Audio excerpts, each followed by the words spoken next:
السلام عليكم ورحمة الله وبركاته. يسعد الله مساءكم. الآن خلاص على وشك إن شاء الله نخلص. عندنا الهامور الديسكو وعندنا اللي هو الكنع. هذا الهامور الديسكو الآن بدينا الآن وضع القلي تبعه. بسم الله نبدأ في القلي. بسم الله نحطه بالزيت يكون طبعا يلا على أقل من أحدى بالنار، ونحاول قدر ما نستطيع أن يكون استواء جدا ناضج.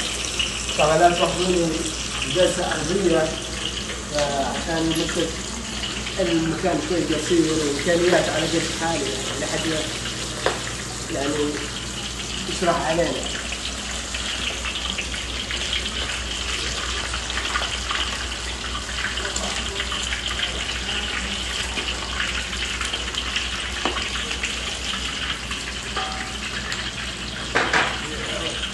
السمكة الثانية حتى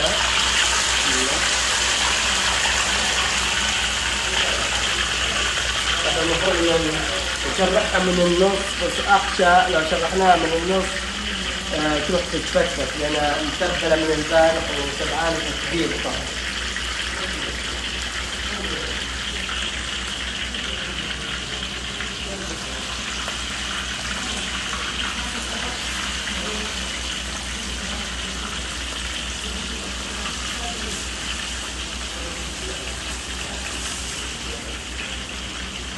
السمك كبير طبعا يا بدو بالتاوة تاخذ حب القلب.